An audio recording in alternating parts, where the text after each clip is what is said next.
mind to introduce myself. I'm Michael McConnell. My wife, Mary, where is Mary? And I are in New York for the fall semester. I'm teaching as a visitor at NYU Law School. My usual academic home is Stanford, where oh, thank you. And remind me when I forget, please, because I was told, the one complaint I got about my talk a few weeks ago is that people couldn't hear me. So please remind me if I forget to do this. Mary and I are here for fall semester, and our ordinary home is Stanford, where I teach constitutional law, and we are members of the Grace Presbyterian Church. Our minister went to seminary with Jason, so it's almost, we feel like the vibes in these two places are very similar. I appreciate your coming. I feel very honored that you're here, but I especially feel honored by the faces of the people who were here for my first talk, because if you come back for a second dose, my goodness, that is a compliment, and I thank you for that. Last time I spoke about some of the theological bases in Protestant thinking behind modern day liberal democracy, ideas of limited government, Bill of Rights, freedom of speech, and so forth. And I'm going to continue in that theme tonight, but focus a little bit more on politics and the church and Christianity in politics. But I am going to begin, with your indulgence, in a little history story that is so much fun and so interesting and so important, but I have found that almost nobody knows this story. So if you've heard it before, well, I apologize for that. But there's no such thing as an old joke. There are only old audiences, and I'm hoping that this is a new audience.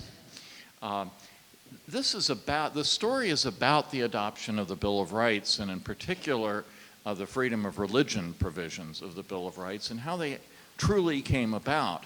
And I bet everybody studied this a little bit back in either 10th grade in high school, or maybe when American history, if you were fortunate enough to take a course in American history in college.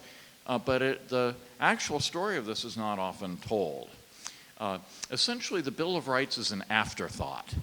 At the Constitutional Convention, they've been there for over 4 months in Philadelphia, of all places, and they're getting tired, and they're getting kind of testy with one another, and they're almost done when George Mason of Virginia says, "Hey, wait a minute, shouldn't we have a Bill of Rights as part of the Constitution?"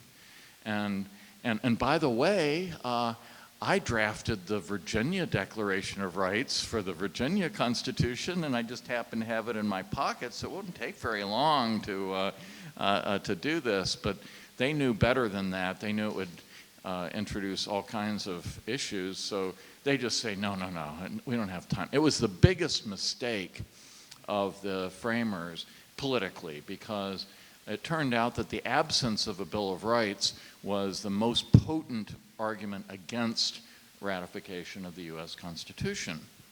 And a number of people, Hamilton and Madison, among them, the Federalist Papers writers, said, well, the Bill of Rights is really unnecessary for a variety of reasons. I won't go into the reasons.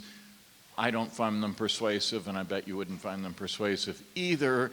But along the way, Madison came to the conclusion that they had to at least promise to add a Bill of Rights because this objection was so powerful. Nonetheless, just to give you a sense of his attitude toward this, because he's often treated as like the father of the Bill of Rights. Here's from the speech that he gave in the first Congress. He said, and I quote, "I will own that I never considered this provision," that's the Bill of Rights, they've just introduced a bill for the Bill of Rights, "that this provision is so essential to the federal Constitution as to make it improper to ratify it. At the same time, I always conceived that such a provision was neither improper nor altogether useless. So this was what Madison told the House of Representatives about the Bill of Rights. It would be neither improper nor altogether useless. Well, they do propose it, and they send it out. But there's a backstory here about Madison's own political career. He wanted to be a senator in the First Senate, and one of his arch enemies, Patrick Henry, controlled the Virginia legislature, and they did not elect James Madison as one of the senators. Two people you've never heard of were Virginia's first two senators. And on top of that, well, Madison said, well, I'll run for the House of Representatives. So they gerrymander him into a district into Western Virginia that had a majority of anti-federalists, people who would be like Madison's political opponents, and a very heavy complement of Baptists. So Baptists are one of the largest demographic groups in this district, and the Baptists had suffered religious persecution in a number of states, but particularly in Virginia, right up through the early 1770s, when, right almost to the Declaration of Independence, Baptist ministers were languishing in jail for preaching without a license. They refused to go to the governor of Virginia to get a license because they said, it's none of the business of the government to tell anybody who can preach the gospel. That's a matter between higher authorities and the people. And so they refused it, and so there were Baptist ministers languishing in jail over this, and this was not unusual up and down. So the Baptists were huge believers in the importance of legal protection for the free exercise of religion. And now Madison is in this district, and the word gets out that he had been opposing a Bill of Rights, which was actually kind of true until he had his very half-hearted change of mind. But when that went out, the Baptists were like, we're not going to support this guy. The thing we care about more than anything else is a Bill of Rights with protection for religious freedom. And so, they were going to support his opponent. His opponent, by the way, I think this is fascinating. His opponent was James Monroe, who later became his close friend, his political ally, his Secretary of State, and his successor as president. But at that time, they were on opposite sides of the political aisle. Monroe had opposed ratification of the Constitution. And then there's a legend that might actually be true, that an itinerant Baptist minister named John Leland was doing a tour of the South. He was actually from, I think, Massachusetts, and he's doing a tour of the South, doing revival meetings. And the legend, which might be true, is that he visited Madison at Madison's home and told Madison that if he would only support a strong protection for religious freedom and a Bill of Rights, that the Baptists would swing over and support him. Now, I don't know, a lot of historians treat this as true. It may be true, although I went to the trouble of getting John Leland's memoirs of this period of time, and he recounts almost on a daily basis what he's doing. We know how many people he baptized, how many people came to an altar call. We know what he preached on, and on the day that he supposedly visited James Madison, the memoir says nothing of importance happened. So you judge for yourself whether this actually happened. But if you go to the Southern Baptist office building in Washington, D.C., which is very close, it's in a beautiful old home very close to the Supreme Court on Capitol Hill, and you go in the main sort of entrance way, there's a fireplace with a picture, a big, oil painting up above the fireplace, And the painting is of John Leland meeting with James Madison. So I've actually seen the picture of this, whether it's true or not. But in anything, we do know this, and this is well documented, that Madison consulted with his political advisor and issued a public statement. And the public statement read as follows, quote, "I promise to support the most satisfactory provisions for all essential rights, particularly the rights of conscience." So the very first one that he mentions is the rights of conscience. In the fullest latitude, he says, right? And also the freedom of the press, trial by jury, and security against general warrants. So this is a public statement that he issues. I will support such a thing, including strong protections for religious freedom. And guess what? The Baptists swung their support over to him, and there was a big rally at a church in Western Virginia, and the Reverend George Eve, whom I know nothing about other than this particular incident, gave a speech that we have an eyewitness account of this event, and I'm going to quote from that eyewitness account. It said that the Reverend Eve took a very spirited and decided part on Madison's favor. And this is, I really like this, and spoke long. It's spoke and long are capitalized. And if you've ever been to a Baptist revival meeting, you will appreciate what spoke long actually means. He spoke long on Madison's contribution to the cause of religious freedom, and Madison was elected to the House of Representatives, and he then spearheaded the cause of the Bill of Rights. Now, I love this story just because it's a great story, but it actually tells us some things that are very important. One thing that it tells us is who was supporting religious freedom. The leading supporters were, it's sometimes thought that this was like religious freedom is a secular Enlightenment move to protect against the tyranny, of the church, but in fact the shock troops of the drive for religious freedom were the most evangelical figures in America, and the Baptists right up there at the leading the way, and that I think is important in the modern world where there is so much of a sense of, oh, well, the secular is that's the sphere of freedom, and religion is like, tyrannical, but that's actually not the way things were at the time of the American founding. But the second thing about it that I think is revealing is that the Baptists were taking part in politics, right? And the Reverend George Eve spoke long in favor of a candidate for the House of Representatives, right?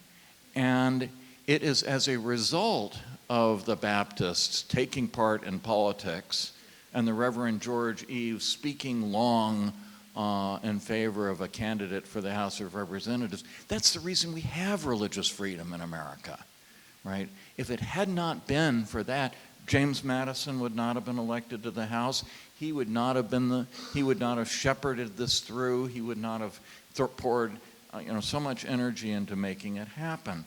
So the separation of church and state, the freedom of religion, the First Amendment came about in large part precisely because of religious involvement in politics. And on top of that, if you look at Madison's other writings, many of you, I assume, read back in high school or civics or in college, read a few of the Federalist Papers.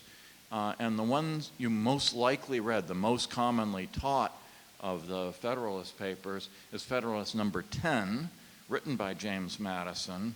And this is the one where he argues that an extended republic with a lot of different clashing interests is actually better for freedom than a small republic that may be more homogeneous. Like if everybody is kind of similar to each other, they're going to oppress the minorities. But if it's very fluid and lots of different, he calls them factions, lots of different factions, like economic factions, ideological factions, geographic factions, that they will struggle against one another, and that out of that struggle, out of that contention, will come space for freedom.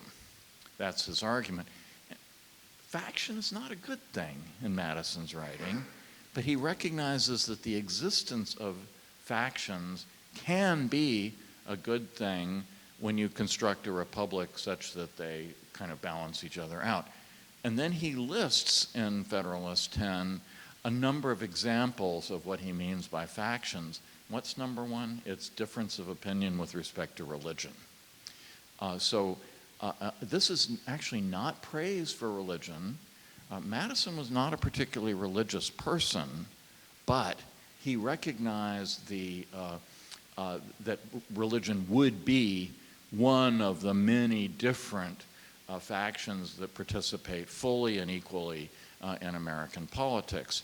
No, religious factions don't have any special status in Madison's writing. They don't have any more right, any more legitimacy than anybody else, but no less, right? They're as entitled to express their opinion and work through politics as anyone else.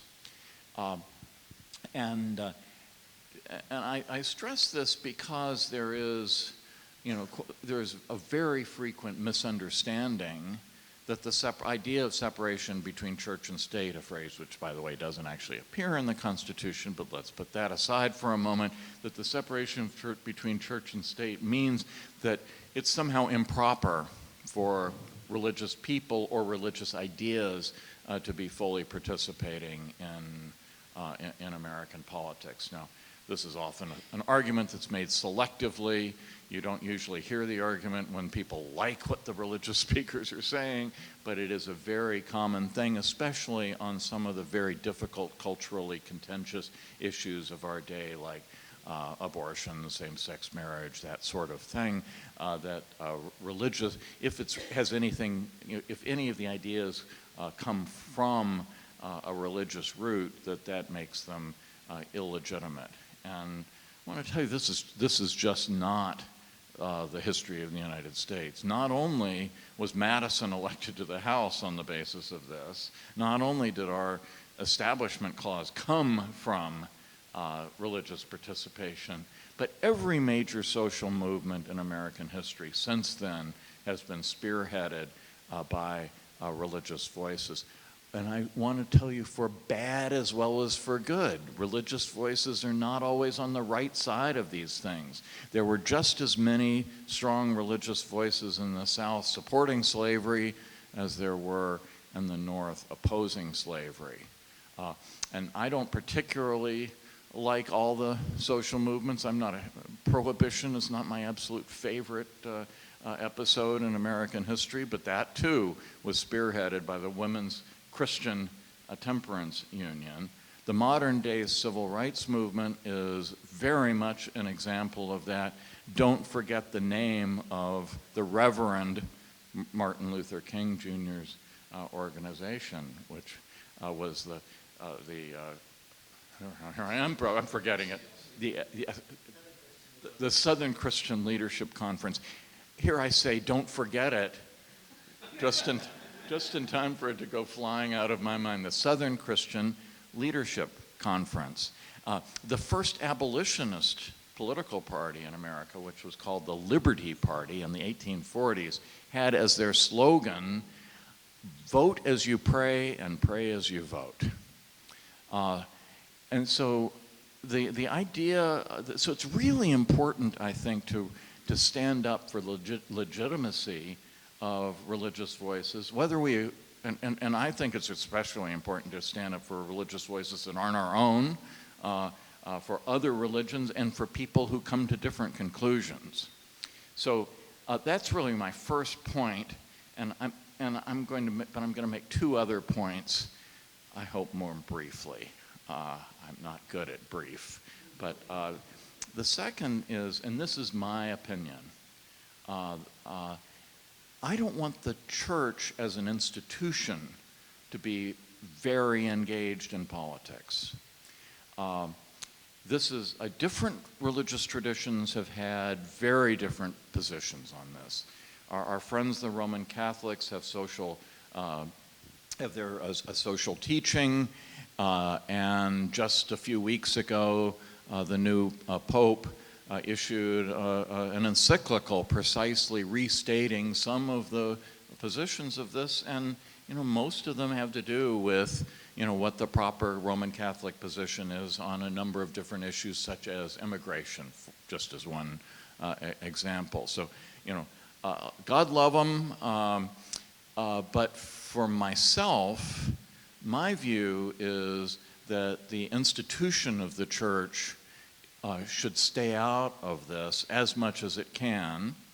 By the way, my third point is going to be, that doesn't mean you and I should stay out of it. We should not keep our religious views out of it. We should vote as we pray and pray as we vote, just like that. But I think that there are real dangers for the institutional church in being too political.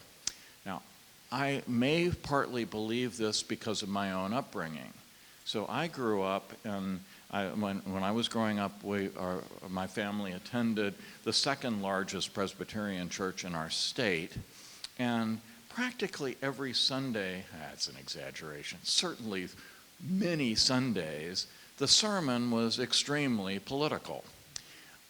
My minister, when I was a teenager, was a George McGovern delegate to the 1972 Democratic Convention. And I was constantly hearing these things that I don't think the gospel leads you to all these conclusions. And what's more, it's divisive. And what it does is it separates the Christian world, so that if politics is an important part, like a publicly visible part of the teaching of the church, you're just going to go somewhere else. And so you're going to have one church that's filled with Democrats, another church that's filled with Republicans, and never the twain is going to meet. I do not think that it's a bad form of division. I think that in a church, we should gather together around agreement about one thing, and that one thing is that Jesus is Lord. Now, do I think that there are all kinds of implications for politics that follow from the gospel? I certainly do. But it is my experience, and I bet it's the experience of some of the other people around the room, that there are Christians who are reasonable, sincere Christians, just as capable of reading the Bible as I am, who come sincerely to different conclusions about some of these things. And the reason for that is that most political issues are not just issues of who's wearing the right hats and who's wearing the black hats, who's well-meaning and who's not well-meaning. Most political issues involve judgments about the real-world consequences of policies, and consequences are often quite different than intentions. And so the Pope's encyclical had quite a bit about immigration. I could tell you what my views are about immigration, but I'll also say that on the one side, I see really desperate, helpless people who are being treated in ways that I wish my country wouldn't treat them. But I also see the economic evidence that it is the lowest quintile of Americans whose jobs are displaced as a result of having more unskilled immigrants coming into the country. Now, those are contradictory impulses. One has to judge them. Much of politics consists of not just figuring out what the right thing is, but to figuring out what are the trade-offs and which of the various courses of action are going to produce the least bad consequences. And I don't know, I see Jason is now here, so I'm going to appeal to him. My son is now in seminary, but Jason went to seminary too. I wonder how many classes Jason had at seminary on like the economics of immigration or any of the other zero, he says.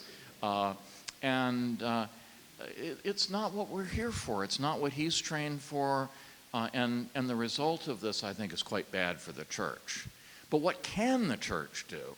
What I think the church can do is it can equip us to make up our own minds and to go out, and I think it ought to encourage us. It ought to really give us a kick in the seat of the pants to be sure that we are making our political judgments in light of our understanding of the gospel.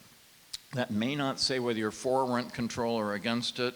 It may not tell you what tax rates we ought to be going for, but it will tell us it will tell us about what some of the objectives should be, many of them being things that people on the left and the right share, but it's not going to tell us what the right answer is for things. But that's our job as Christians and as citizens to take the gospel and lead our lives as citizens in light of that. But on Sunday morning and Wednesday night, maybe not Wednesday night, but at least Sunday morning, let's gather together as Christians and simply worship and study the gospel and see what the Word has for ourselves. Just one final point about this that moves me a lot in our current circumstance where people are so angry with one another, where we're so polarized, is that I think another thing that emphasis on politics does is it does create an us versus them mentality. And there's a tendency, if people who are very political very frequently find that sort of taking over their psyches, and they begin to hate the other side. And I'm pretty sure that that's not consistent with the gospel. So what have I said? People have a perfect constitutional right to bring politics and bring religion into politics. The church as an institution has a perfect institutional right, and I will defend it to the end to enter into politics as much as their own understanding of ecclesiology permits them. But as for me, I prefer a church where politics is separated from the faith and where the congregation welcomes people of a wide variety of opinions. Now, there undoubtedly are some issues where there just isn't an alternative to a Christian view, but they're few and far between, and I'm not even going to tell you which ones I think they are. And then the third point is that I also want to be worshiping among fellow citizens who bring their understanding of the gospel to bear on every aspect of their lives, and very much including their life as citizens. So, thank you.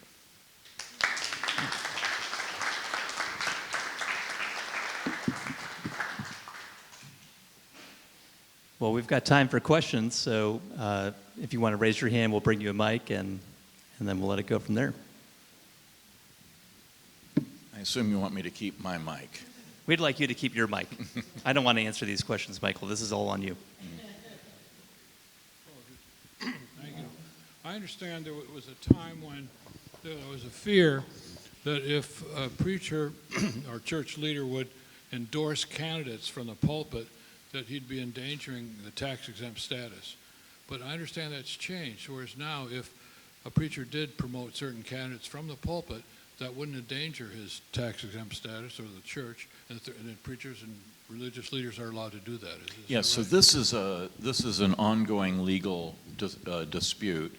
The Internal Revenue Code makes churches not just tax-exempt, but also recipients of tax-deductible contributions, so that when we put money in the contribution plate or into the internet, which is the way we do it, we can deduct the contribution to the church, and that's true of secular nonprofits as well.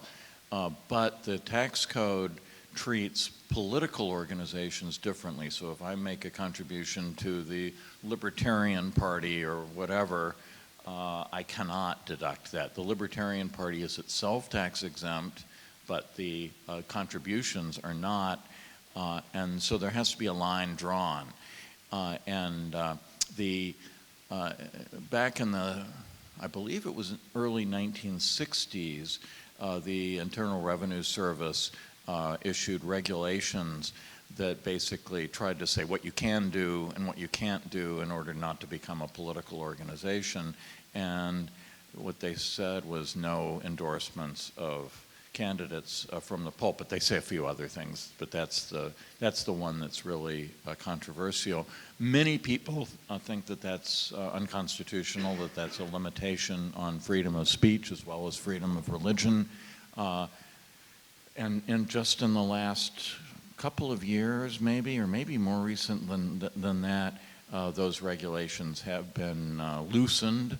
I don't think they've been completely jettisoned, but they have been loosened so that it is more, preachers have a greater latitude now. I might add that whether you like that rule or not, it was never fairly administered.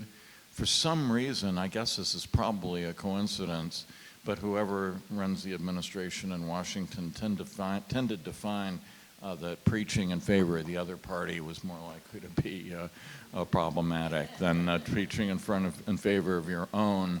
And that's a good reason not to have a regulation that is so, subject to, gray areas and line drawing.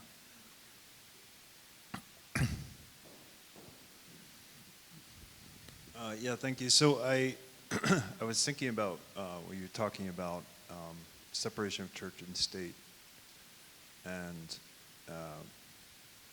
the evolution of political discourse in the country. So when I was in college, there were plenty of rational arguments between me and people who disagreed with me. But now I think, and this isn't new, I don't think, there's nothing new under the sun, but I think it's more exaggerated currently, I think politics is faith-based. So when somebody attacks your political beliefs, they're attacking you, and in essence, they're attacking your religion. That's kind of the response I feel like people have now when you disagree with them politically. And so I think a natural result of that is that people feel like religion should very much be in the public square and a part of everything that we do, and want the church to speak out. I don't notice that here. Redeemer, which I used to go to, very much purposefully avoided those kind of conversations. I think New York in general avoids those types of things, but you go anywhere else in the country and they're not everywhere else in the country, but I'd say 80% of the churches in this country are very open about their political standing, which, because when I travel around, I always visit churches, and I'm very interested to hear what comes out. So I guess it's an observation and a question. How do we, obviously based on what you said, that's not a good thing, right?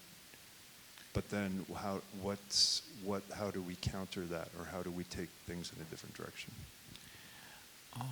I don't know whether 80% is the right number, but it certainly is a very high number. It's not that everywhere outside of New York is this way, but and I do think churches have become very political, but my own upbringing, I think mainline Protestantism was very political back in the the 60s and 70s when I was growing up. One of the differences is that on the right, politics was confined to churches that I didn't know very much about, like Church of God and Pentecostal churches and so forth. And of course, the African American church has been very political all along. What do we do about that? You say, I don't like it. I don't like, I want to make sure that you understand. It's what I don't want for my church, but I don't set myself up to judge other churches. In fact, I will defend their right, their constitutional right to be as political as they want. So I'm not going to do anything about it. I do want to talk to my friends in my own church and just sort of say, there's a reason why Jason doesn't talk politics. People have this desire to have their institutions like out there fighting. Like, the president of Stanford University is under enormous pressure from his faculty and his students to be denouncing Donald Trump every day. Why? I have much the same view of universities that I do of churches. They should not be mouthpieces for a particular political view. And if I might wax theological here for just a moment, there's a strain within our theological tradition that theorizes about this, especially associated with a Dutch Reformed. Dutch Reformed and Presbyterianism very, very similar. What's his name, Jason? The person who was also Prime Minister of Holland. He preached, his basic idea was that there's sphere sovereignty. And Kuyper, or Abraham Kuyper. And so sphere sovereignty is the idea that in certain different spheres have their own sort of logic and integrity, so that if you're looking for a doctor, you don't really care whether that doctor is what that doctor is. You want a good doctor. And if you and politics, according to Kuyper, is influenced by religion, but it's not religion. And we should have institutions in society that focus on what they do. I'm a lawyer.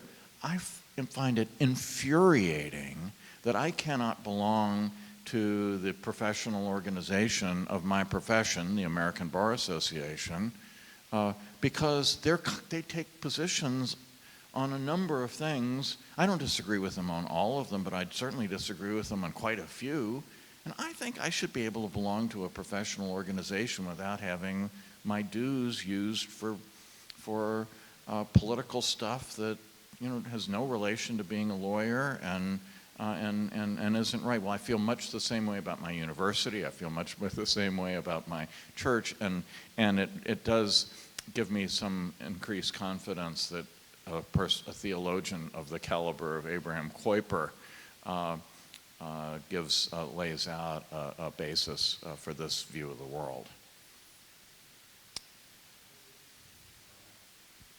I had a question on the other side, specifically about federal states supporting religious institutions. What is your view on that? And just to give you two cases, prayer in public schools and states providing money for religious organizations, both of which are sort of active issues in the courts. Yes, and there have been dozens of Supreme Court cases on these subjects. I do not think that the government should tax people and support religion as such.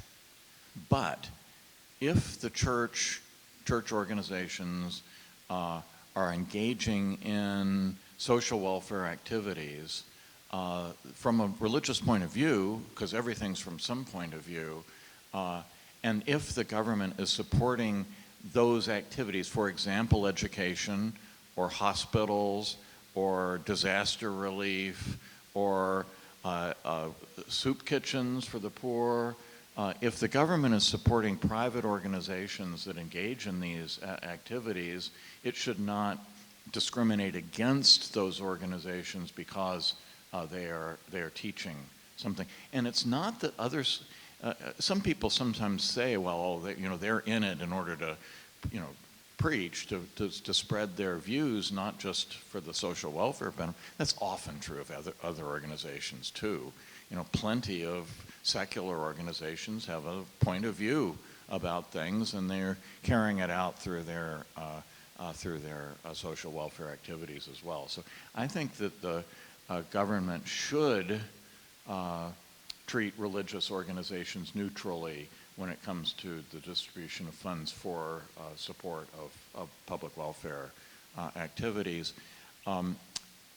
School prayer, I think that I do not think that government schools should be teaching a particular religious view. And I think leading kids in prayer is in fact teaching a particular religious view, even if it's a watered down namby-pamby view. And the big case in the Supreme Court was Engel against Vitale back in 1963, I think it was. And it was out of New York, and it involved the so-called Regent's Prayer, adopted by the New York State Legislature. It was drafted by a committee that had on it the Holy Trinity of a Roman Catholic, Protestant, and Jewish ministers, and they drew up a prayer that satisfied all three of those denominations. And when I'm teaching this case to my students, I read them the prayer and say, my comment is usually, it reminds me of to whom it may concern. You know? And you know, that is a religious view too.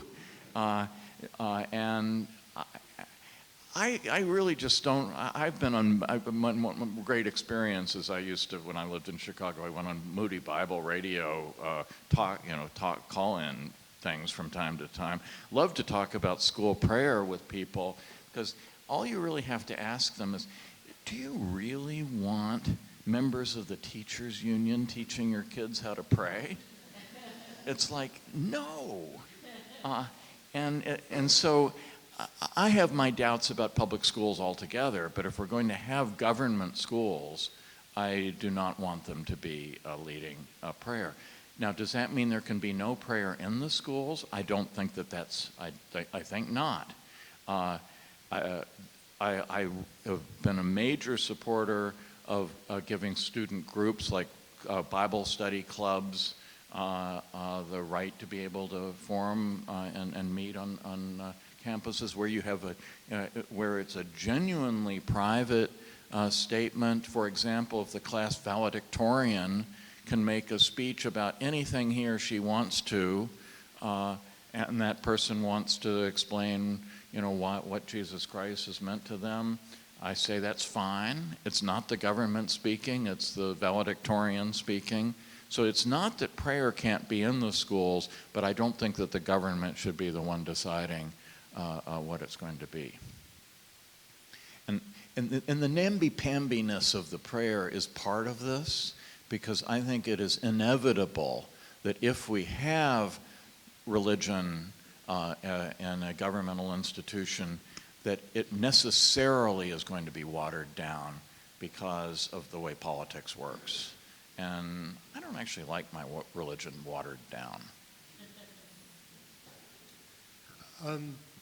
In conversations with friends or colleagues or people in New York, you often get the position that there should be absolute separation of church and state. There can't be any overlap in any way, which obviously is not what you're talking about.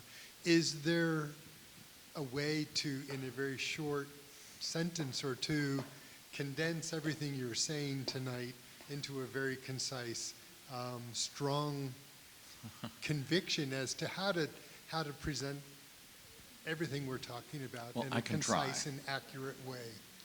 I can try. I think the statement separation between church and state is a misleading oversimplification.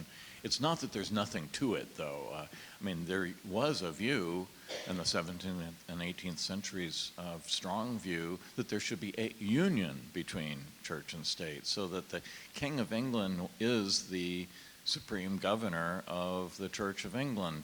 The Book of Common Prayer was enacted into law by the Parliament.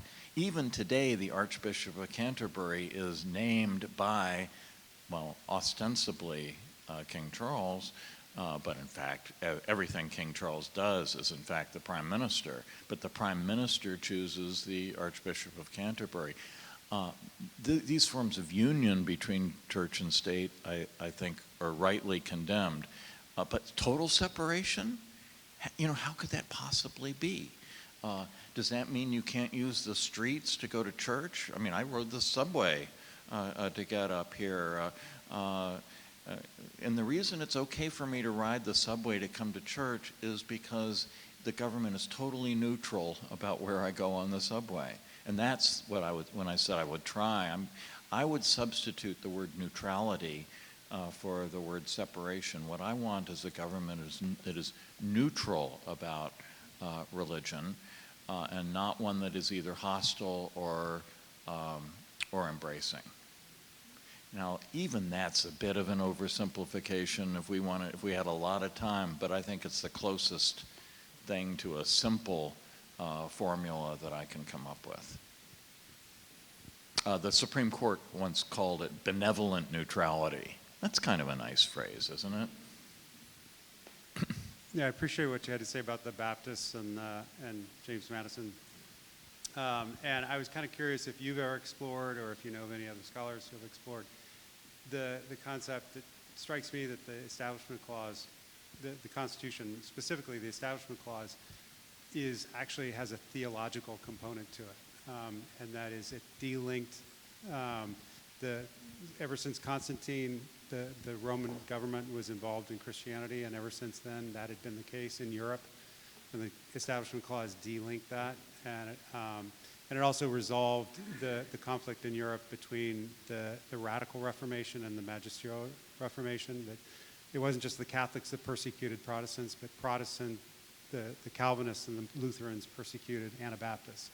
And the United States, the Establishment Clause and the Free Exercise Clause said, no, that's not going to happen here, which was resolving a theological issue that had been raging in Europe. Yes, I completely embrace that. When I spoke here a couple of weeks ago, I was talking a little bit about this topic and just quoted from Thomas Jefferson. Remember, and Jefferson certainly, Madison, how religious he was, we don't really know, but Jefferson certainly wasn't. And Jefferson wrote the bill for establishing religious freedom in Virginia. That was the bill that provided for disestablishment of religion in Virginia. And the preamble to that bill begins, and I quote, "Well aware that Almighty God hath created the mind free." Well, that is a theological proposition. And I don't want to pat Protestantism on the back, but it was really distinctive to Protestantism in the 17th and 18th century. One of the slogans of the Reformation was, "God alone is Lord of the conscience." Right? The Roman Catholic Church is now a rather robust supporter of religious freedom and has been for decades, but it hasn't been for centuries. It comes from the Protestant commitment to the idea that God reveals himself through the scripture. It's sola scriptura, and we can all pick up that book and read it, and we actually have a duty. It's not just that we can read the Bible and understand it for ourselves. We have a duty to read the Bible and follow what it tells us in our own conscience and conviction is true. If we do what Jason says, instead of what we believe, we are not, according to Protestant thinking, we're not doing honor to God.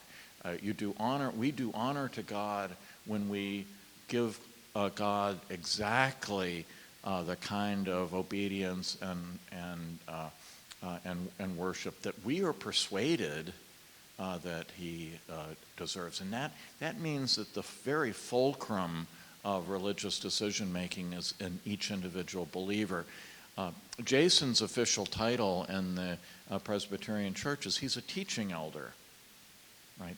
So his job is to teach us. His job is not to rule over us. He's there to help us come to a better understanding because he's learned it and has studied. When I went to law school, I didn't go to seminary, so I rely on people like Jason.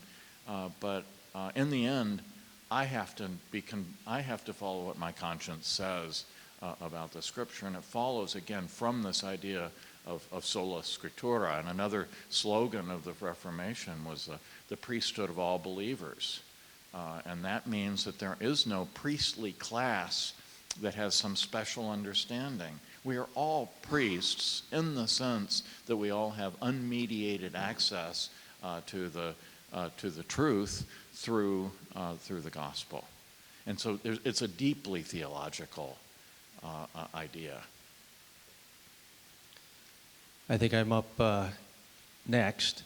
I wonder if you could comment on the competition between two potentially conflicting duties for Christians. One, a duty to support government, and the other, a duty to oppose government. Last Saturday was No King's Day. Mm-hmm. And I think the church you alluded to earlier, roughly 50% of the church was split during the Civil War between pro-slavery forces and anti-slavery forces.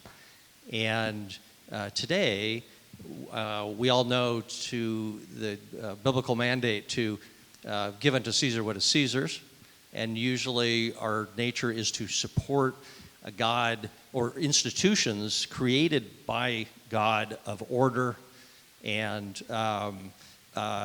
protection and all of the things that government does. But we also are living in a world where increasingly we're being called to oppose those institutions in certain ways. So where does that line divide those two duties? What are the standards that inform individual choice? Do I have more than 15 seconds for? I mean, this is a very deep question, and it preoccupied Christian Americans at the time of the American Revolution. There were sermon upon sermon that we have copies of where they're thinking this problem through, because Romans 13 does say, to obey the rulers. Of course, it then goes on to say that the rulers are there to, support good and punish evil. What happens when rulers are supporting evil and punishing good? We know what the apostle Paul and Peter thought about that, because they said we have to, when they were faced with this conflict, they said we have to obey God rather than the rulers. But another aspect of this is you use the verb support. And I think that word sort of covers a lot of territory, right? Because I don't support everything that the government does at all. I oppose a lot of what the government does. And as a citizen of this free republic, I have every right to do that. But what does it mean for me to oppose it? I try to persuade people it's wrong. I try to persuade people to vote in a way that will lead to change. It would take a very considerable tyranny for me to take up violent arms against the government. I do think there is such a point, but I think that point is very far down the road from anything that we see. Now, going to No Kings rallies, there's nothing wrong with that. They're exercising their constitutional right to protest, and that's part of our system. If they're going to throw rocks through the ICE headquarters or occupy the police station or take over a city block in Portland, that's on the other side of the line. And I think that's consistent with what the very Protestant founders of the United States were saying when they supported the revolution, but believed that we should establish a republic of laws in which we're governed by the laws. Sometimes we disagree with the laws, but that's not reason enough to take it upon ourselves to be violent.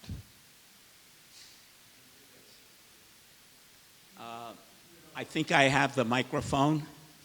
I would like to respond to a point that you made initially about the Baptists in early America being discriminated against. I would assume it was basically those of the Anglican persuasion, and if you could identify for us, it was probably about religious practice rather than specific political views peculiar to either denomination. Baptists were persecuted by the Anglicans in Anglican colonies, and they were persecuted by the Puritans, the Congregationalists in the Congregational colonies, just as fiercely. There were 4 Quakers who were actually hanged in Massachusetts in the 17th century. And was it because of religious practice?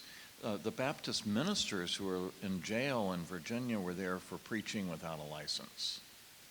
It was illegal to preach without the government certifying you. Now, I don't think they had any necessary opposition to what the preachers were saying. They just didn't want them to be able to say anything at all, because the view was that the government should be able to control the public preaching. So that's what was going on. The Baptists were not the only ones getting persecuted, but the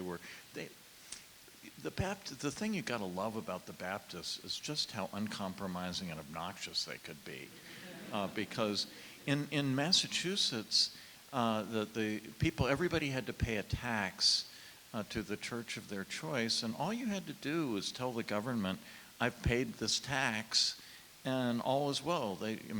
You didn't have to support the established church, but you had to tell the government that you did it. The Baptists refused to tell the government that Baptists were giving money to Baptist churches because they thought it was none of the government's business, and they were going to jail in Massachusetts for that. And that just shows what stiff-necked, stubborn, obnoxious people they were. And that's where liberty comes from. It's people like that. They insisted on principle. By the way, the Presbyterians in Virginia made a deal with the governor, so the governor licensed Presbyterian ministers starting in about 1740. And I don't think that was necessarily the greatest moment in Presbyterian history.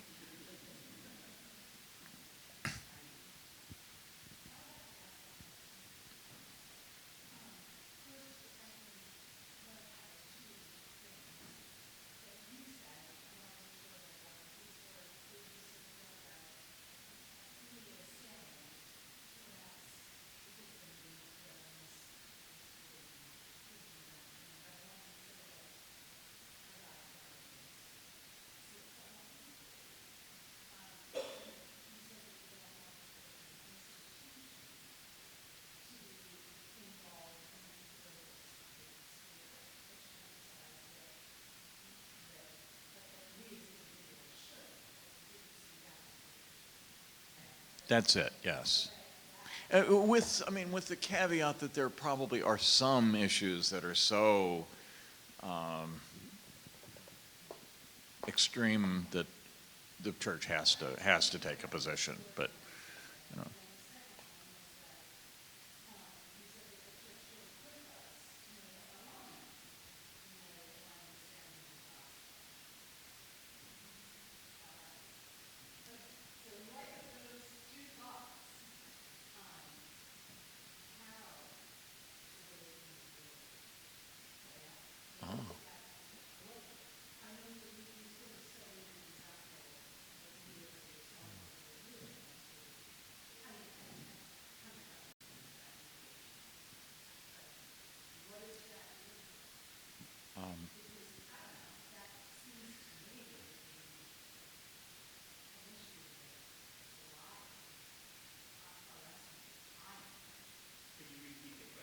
So she's asking if you believe that the church should not itself be taking these political positions, but should engage in equipping congregants to be able to think through political issues in light of the gospel. What does that actually mean? Aren't you just contradicting yourself? No, maybe I might be, but let me say, I think it's a practical question, right? And so what can the church do that's actually helpful? I don't actually have a curriculum in mind, but here are a couple of things. I mean, I think people we could well benefit from having a trustworthy source of information about many things.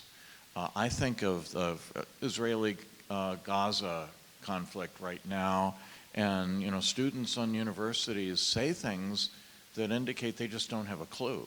I mean, they think things that are just not true, and we are in a world where we don't know who to trust.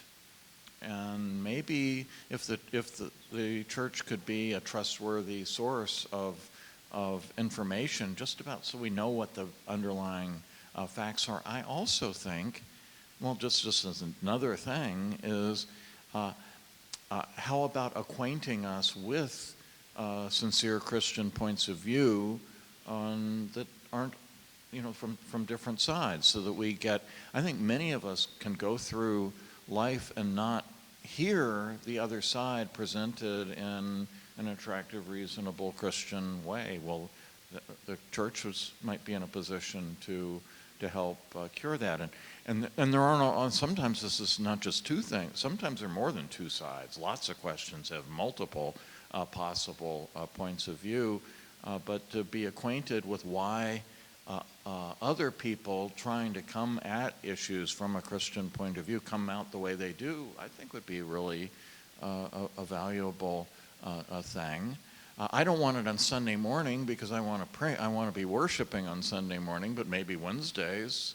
In fact, I suspect there have been people from this podium who are doing that. It might even be an accusation that I've been doing that.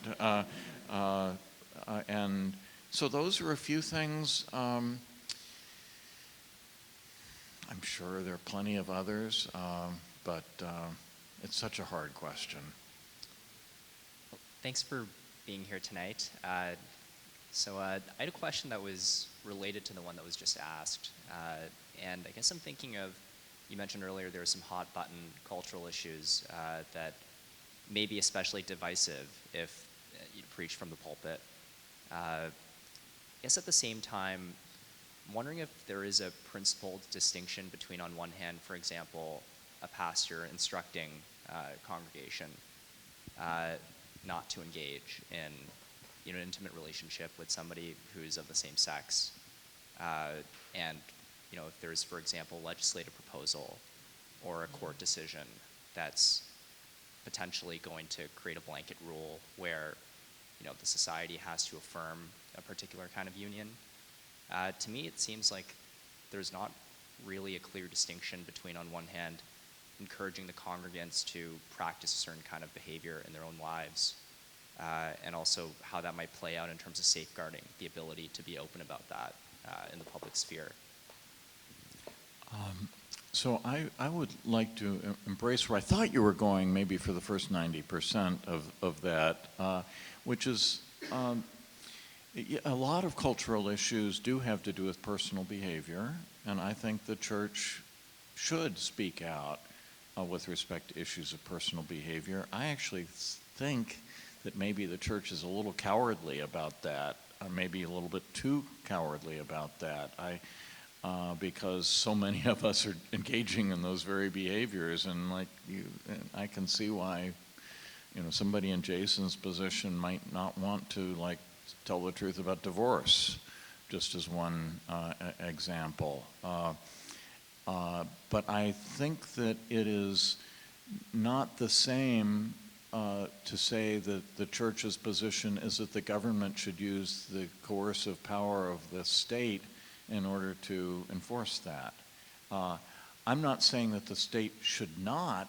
I'm just saying that I think one can argue I think one can be a Christian and say, for example, one might say, I think that abortion is the taking of an innocent human life, and no one in the congregation should be engaging. And I mean, this is a behavior that we should all be opposed to doing. But does that mean that you can't take a different point of view as to whether as to how the state ought to respond to that issue? I have my own view, but I don't think that my view is the only possible reasonable conclusion that a Christian might reach on that. And so I see a big difference between the church having a straightforward position on issues of human conduct versus the issue of what the government policy should be toward that. Maybe it's going to be a difficult line to draw sometimes. Yes, maybe if I could just quickly clarify, because I chose the marriage issue specifically because, to your point, I think with an issue like abortion, that would involve restrictions on people's ability to do certain things, whereas I think the marriage issue involves, whether there's an obligation on the part of society to recognize or affirm certain things, rather than preventing any kind of actual physical conduct from occurring, and whether that makes any difference in your view. Because I agree, I think that it is consistent to hold on one hand that abortion is wrong, but also that maybe we shouldn't use the coercive force of the government to enforce it. But I think there seems to be a difference in the marriage issue, because in that case, what's being argued for is sort of an affirmative, like affirmation or endorsement of a certain kind of conduct. So same-sex relations were actually illegal until relatively recently. So I'm not sure how that's different from abortion being illegal. In both cases, the government is using its power to punish people for conduct that is disapproved of. It's much easier for me, and perhaps for you too, I don't know, to see why government ought to intervene when we're talking about the taking of innocent human life, and private violence against a human being. That looks a lot more like it's in the government's proper bailiwick than who you marry, or at least who you're having intimate relations with. I tend to think that the government has a role with respect to justice in a way that it may not with respect to mere morality. And I personally think that abortion is a question of justice. And so I have my view on that. But I've certainly heard people make an argument as to why in a country with such diverse views as ours, that it would be a mistake for the government to seriously get in the business of criminal prohibitions of abortion. And I would note that in the wake of the Supreme Court's decision on Dobbs, which overruled Roe versus Wade, we now have more abortions, not fewer.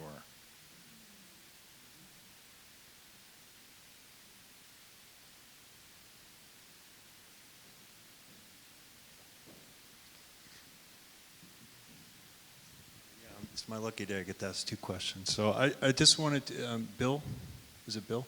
Yeah, so I wanted to take his question just a step further. So I think, I feel like in my belief we've seen some cracks in the institutions, even in sort of the fundamental laws that have kind of governed the United States since its inception. I think in modern, things are very different 200 years ago, but in modern history, I think there's a disbelief or lack of faith in government, in institutions in general, government in particular, the church as well, right? But my question in short is, do you think that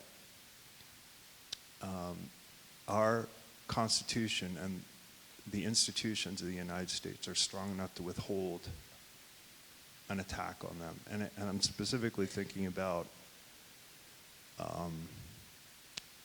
Trump trying to change the Constitution to allow him to stay in office perpetually, for example.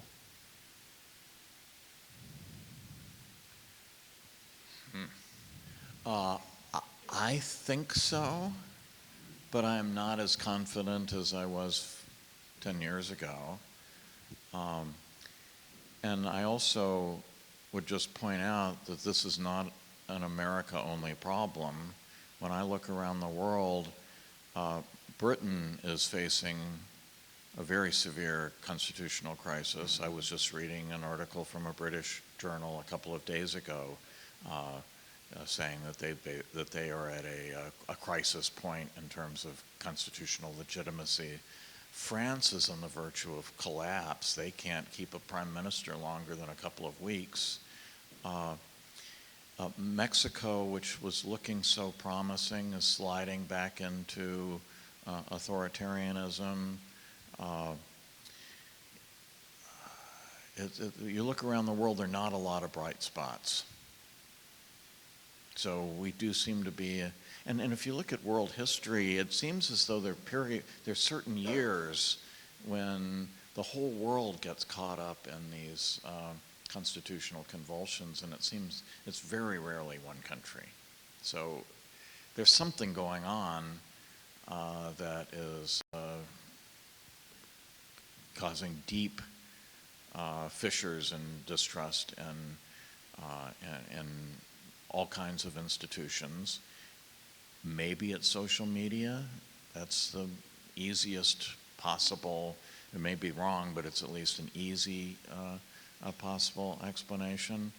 Although I want to correct myself, even when I hear of other declining trust in institutions, a lot of the institutions have been behaving in ways that they deserve to lose trust. And like I want them, the first thing they should do is start acting trustworthy.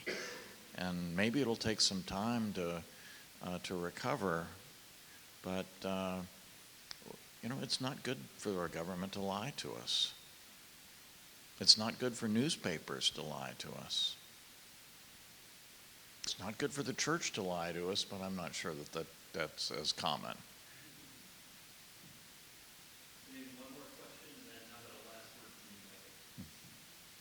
First, I just wanted to say thank you so much for speaking to us with a lot of candor, and appreciate hearing your viewpoints, your personal viewpoints about a lot of these thorny issues. I wanted to ask you about the issue of religious exemptions with free exercise cases, and where you think the Supreme Court may be heading in terms of religious exemptions from neutral, generally applicable laws.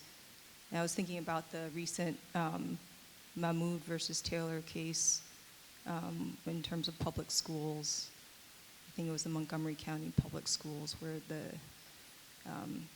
basically the parents were objecting to certain curricula, and prior to this case, there had been very few cases where parents won in terms of being able to get religious exemptions.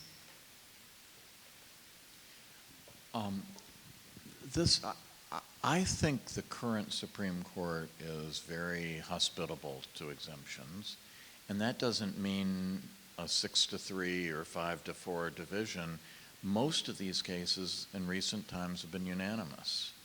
The court unanimously held that Catholic charities can't be required to certify same-sex couples for adoption. The court unanimously held that Muslim prisoners can't be forced to shave a quarter-inch beard that presents no security problem.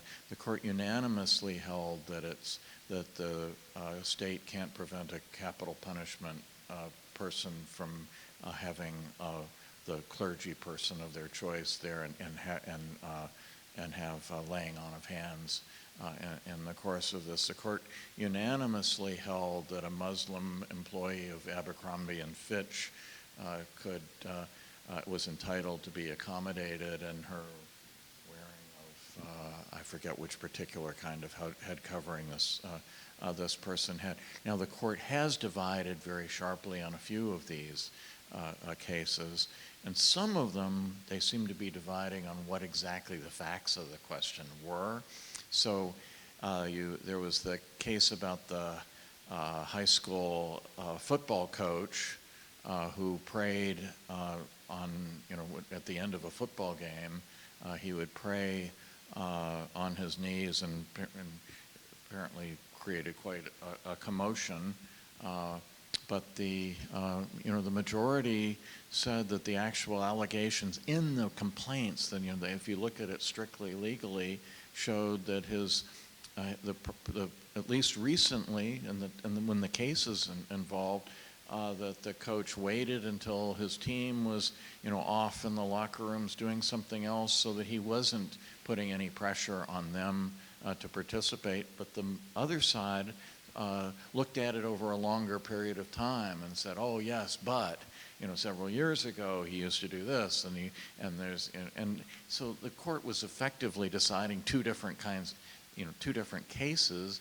I think the principles were not that different between the majority and the dissent, and I think the court is moving in a direction recognizing that it is often possible to accommodate minority religious positions, and they're always minorities, because if the law, if they were in the majority, the law would be on their side. The dissenters, let me say, from the law, it's often possible to accommodate people without great damage to the public good or to the rights of other people. And when there is a clear evidence of damage to other people, real damage, not just irritation or dislike, but real damage, I don't think you see exemptions being granted. Now, the case you particularly mentioned, Mahmoud,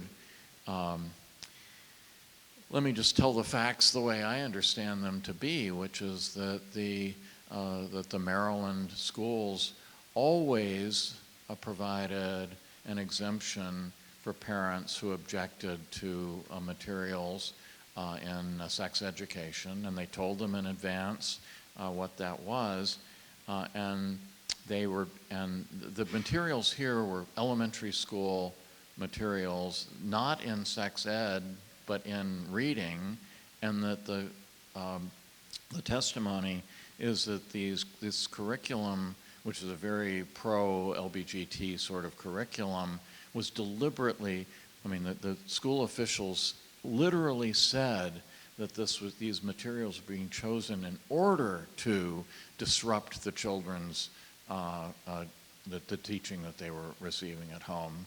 That's the reason why these materials were chosen. And originally, they did allow an exemption and opt-out, and that the very powerful pro-LGBT constituency didn't like that. They didn't like the fact that parents were able to opt out and were able to get the exemption overruled. And then that's when it goes to court, right? It's when the parents who had been okay politically, when they begin, when there's a change of policy, and they went to court and I don't think it surprised very many legal observers that the parents won.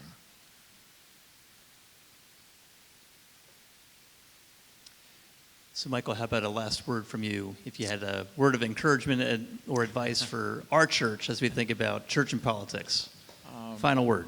Well, I've been attending Central for when we've come, this is the fourth time we've spent a season in New York since about 2010, I think may have been when we were first here, and there was, the sanctuary was maybe a third filled, and there was, and the building was falling down, and it is a very different place now, and we love to come here, we love worshiping here.